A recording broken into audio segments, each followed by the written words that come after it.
Olá, meus irmãos, graça e paz, família da fé, povo amado de Deus, filhos do Eterno, pela fé.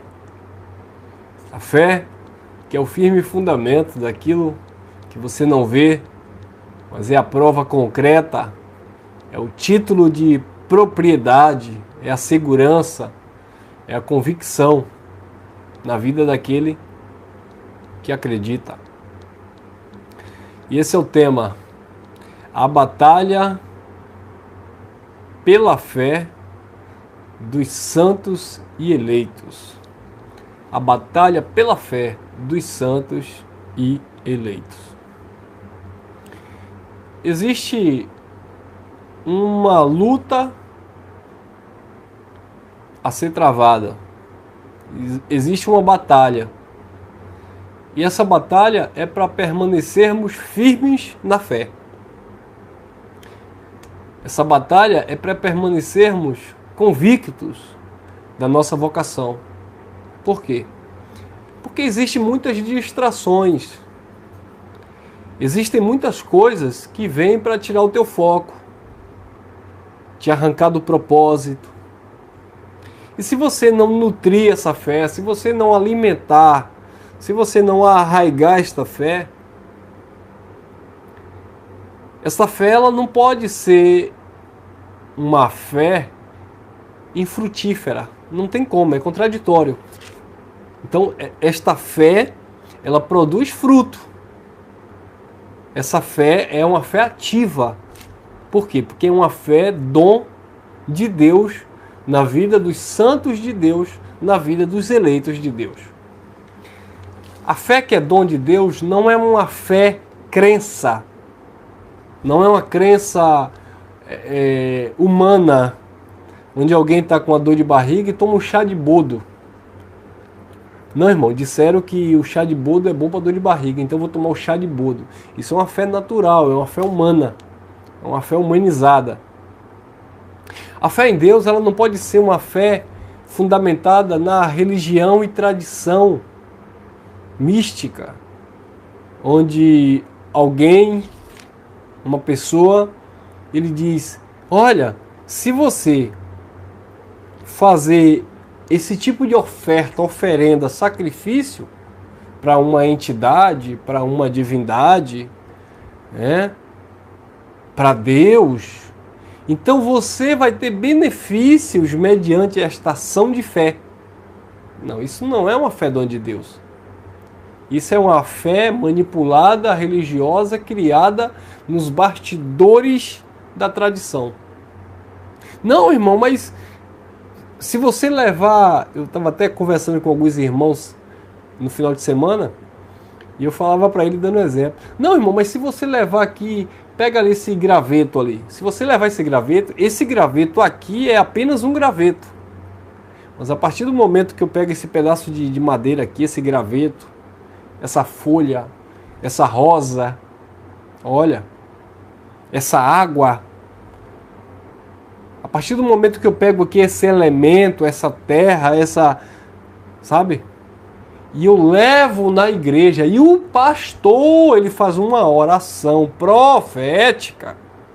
Isso aqui agora já é um elemento onde eu posso investir a minha fé. Isso não é fé que é dom de Deus. Isso é uma fé natural.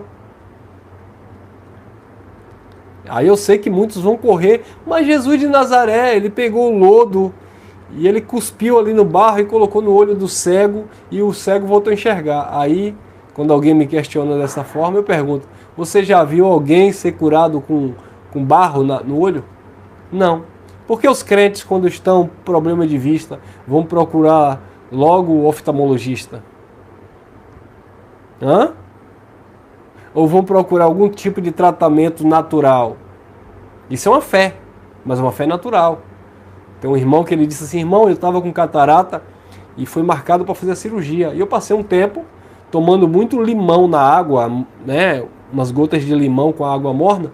E tempos depois, quando eu voltei para remarcar a cirurgia, simplesmente o mesmo médico diagnosticou que eu não tinha mais sinais de catarata. E aí ele me perguntou: que você andou fazendo? Ele disse, nada, apenas comecei a tomar limão com água e tal. Ele disse, se as pessoas soubessem disso. Que o limão com água, né, água morna, é um santo remédio para os olhos. Viu? Algo natural que o irmão acredita até hoje, porque ele sabe que mudou a visão, literalmente, dele. E aí já vem os místicos e diz assim, eu vou fazer uma promessa para, acho que é Santa Luzia, para Santa Luzia curar os meus olhos. Mas essa mesma pessoa que faz uma promessa para Santa Luzia curar os olhos, não estou aqui para ofender fé de ninguém, tá? Estou dando um exemplo, tá? É a mesma pessoa, porque eu vou falar também da igreja do pastor, da ideia do pastor.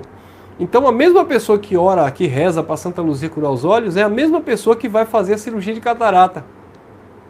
O mesmo pastor que orou, que profetizou, que colocou a mão no olho, que colocou a mão no ouvido, e BBB, bababá, é o mesmo pastor que vai procurar os hospitais, o plano de saúde, para se tratar de algum tipo de enfermidade.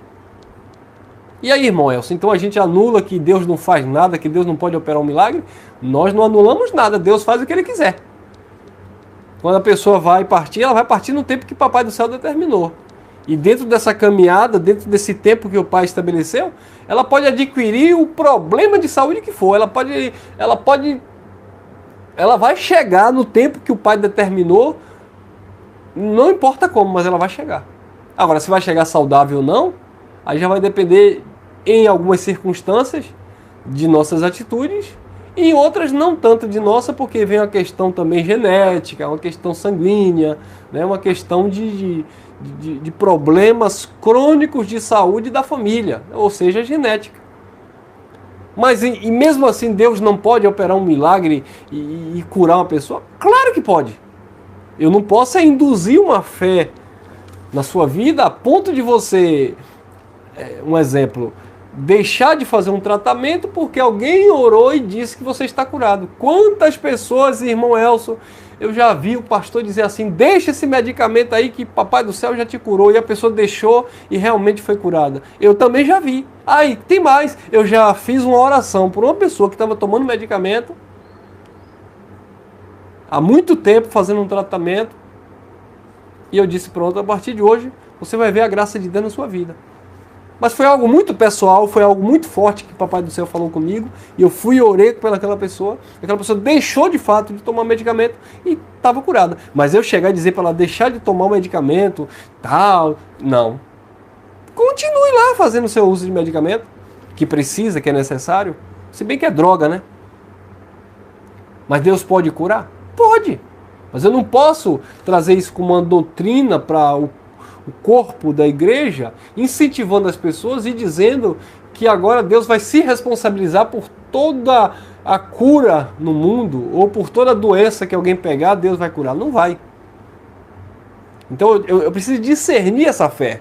Eu estou falando de uma fé que é um dom de Deus, que nós fomos agraciados, é um dom dos eleitos, é um dom dos santos, que faz com que creamos na sua palavra de uma forma racional, coerente, sabe, bíblica, e não algo aleatório. Toma aqui, tenha fé, leve esse envelope para casa e faz um sacrifício que Deus vai abrir uma porta de emprego. Isso é ganância, é querer barganhar com Deus, sabe? Se você tem exerce a sua fé pessoal e você, né, confessa a sua fé, você manifesta essa fé, e você decide por livre e espontânea vontade, eu sei que Papai do Céu me restaurou, me curou, eu não preciso disso. Aí é uma coisa muito pessoal, eu não posso entrar nesse mérito. Como eu falei, eu não estou aqui para ofender a fé de ninguém. Eu estou falando de uma fé bíblica, uma fé racional, que é dom de Deus, que é necessário separar dessas influências ou essas manifestações de fé, onde eles querem criar uma doutrina. Não, porque fulano tomou um copo com água e curou, então agora eu vou pregar na igreja, todo mundo agora vai tomar um copo com água que eu vou orar. Isso é irresponsabilidade, irmão. Judas capítulo, só tem um capítulo 1, versículo 3. Amados, procurando eu escrever-vos com toda a diligência acerca da salvação que nos é comum, eu tive por necessidade exortar vocês a batalhar pela fé que de uma vez por todas foi entregue aos santos. A batalha pela fé é batalhar, lutar para permanecer firme nesta fé que foi entregue de uma vez por todas aos santos de Deus. Amém, meus irmãos?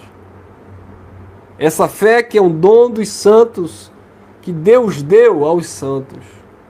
Você precisa batalhar por esta fé. Você precisa permanecer firmes, fundamentado.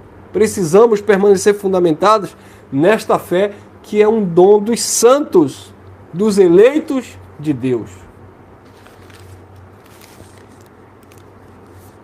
Olha lá. 1 Tessalonicenses capítulo 3, no versículo 3. 1 Tessalonicenses capítulo 3, no versículo 3, Paulo disse assim: para que ninguém se comova por estas tribulações, porque vós mesmos sabeis que para isto fomos ordenados. Agora, volta o versículo 2, porque ele vai dizer o contexto disso. E enviamos Timóteo, nosso irmão e ministro de Deus, e nosso cooperador no Evangelho de Cristo, para vos confortar e vos exortar acerca da vossa fé. Então, eles poderiam vencer as tribulações do versículo 4, eles poderiam passar pelas aflições do versículo 4, suportar todas as dificuldades dos versículos posteriores, porque no versículo 3, Paulo envia Timóteo, um ministro de Deus, cooperador do Evangelho de Cristo, para confirmar e exortar aquele povo a batalhar pela fé. Batalha pela fé. Permanecer firmes na fé. Por quê? Não, porque a fé... Não, a fé não é de todos. 2 Tessalonicenses, capítulo 3 também, no versículo 2. E para que sejamos livres de homens maus e perversos, porque a fé não é de todos. Viu aí? Para que sejamos livres de homens maus e perversos, porque a fé não é de todos. Batalhar por esta fé. Hebreus capítulo 10. Esta fé é uma fé dos santos, dos eleitos de Deus. Hebreus capítulo 10. Versículos 37 ao 39. Diz assim: porque ainda um pouquinho de tempo e o que há de vir virá, mas o justo viverá pela fé, e se ele retrocedesse, se ele recuar, a minha alma não tem prazer nele. Nós, porém, não somos daqueles que se retiram para a perdição, mas daqueles que creem para a conservação da alma. A fé, que é um dom dos eleitos de Deus. Hebreus capítulo 11, versículo 1. Ora, a fé é o firme fundamento das coisas que se esperam e a prova daquilo que você não vê. Você não vê, simplesmente você acredita. É um dom de Deus que está em você. Batalhe por esta fé, exerça esta fé, pratique esta fé. Hebreus capítulo 11, versículo 6. Ora, sem fé, sem esta fé, sem a ativação desta fé, sem fé é impossível agradar-lhe, porque é necessário que aquele que se aproxima de Deus creia que Ele existe e que Ele é galardoador, abençoador daqueles que o buscam. Olha aí, a fé é atividade, irmão. A batalha pela fé, sabe, te leva a praticar esta palavra. Tem mais, irmão Elcio? Tem mais os textos aqui? Vamos lá, Romanos. Amém, meus amados?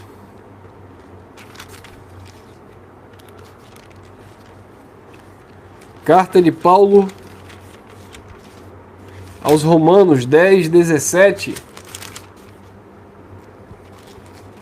Romanos 10, 17 diz assim: de sorte que a fé, ela vem pelo ouvir a palavra de Deus. Quando você ouve a palavra de Deus, esta fé vem, ela jorra de dentro para fora, ela se manifesta. A fé que é um dom dos santos, dos eleitos de Deus. Não é fé, essa fé religiosa, em envelope, em terra de Israel, em água ungida e orada. Não. Pode acontecer algum evento, alguma situação. Irmão, mas eu fiz, deu certo. Pode acontecer, mas não foi por causa desses elementos, não foi por causa desse ato de fé. Deus opera mediante uma fé que existe em você, não nessas coisas. Não desviar a fé que é dom de Deus, naquilo que Deus é, para atribuir a elementos, a objetos. Agora, engraçado que é muito fácil o evangélico religioso falar daquele religioso que coloca uma folha de trevo atrás da orelha, que faz promessa para subir escada de joelho. Para que subir escada de joelho? Para adorar Maria de não sei de quem. Ué, e você não faz? Você não faz o corredor de Sal Grosso? Não estou generalizando, que não são todos. Mas na sua igreja, quem já viu? Tem o corredor do Sal Grosso? Imitou isso, copiou isso de quem? Não tem o ato profético da porta que é Jesus, que você vai passar por dentro da porta e Deus vai mudar a tua vida porque a porta é Jesus. Nada a ver. Não, mas a água, Jesus disse que é a água viva. Sim, ele é, não é a água que você bebe, muitas vezes de cloro. Então a sua fé deve estar fundamentada na palavra e nele.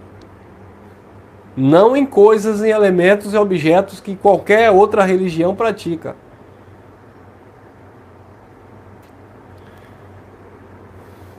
Amém, meus irmãos? Então, esta é a palavra que ativa a nossa fé. É a palavra que, uma vez que você confessa, você crê nessa palavra, você vê resultados na vida daquele de quem acredita. Quer ver? Vamos lá, Tessalonicenses novamente. Eu acho que é a primeira carta. Deixa eu ver se eu encontro aqui. Deixa eu ver.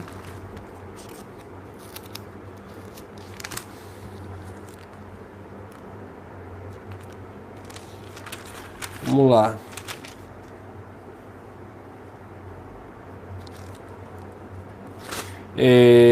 Segunda Tessalonicenses, capítulo 2, versículo 13, diz assim, 2 Tessalonicenses 2,13: mas devemos sempre dar graças a Deus por vós, irmãos amados do Senhor, por vos ter Deus elegido desde o princípio para a salvação em santificação do Espírito e fé da verdade.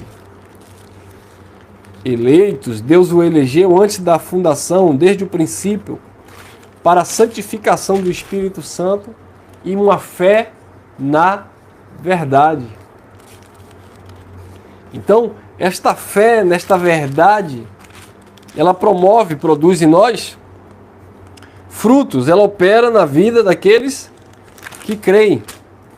E eu encerro aqui em 1 Tessalonicenses, capítulo 2, também no versículo 13, que diz assim: por isso também damos sem cessar graças a Deus, pois havendo recebido de nós a palavra da pregação de Deus, a recebestes, não como palavra de homens, mas segundo é na verdade, como palavra de Deus, a qual também opera em vós os que crestes.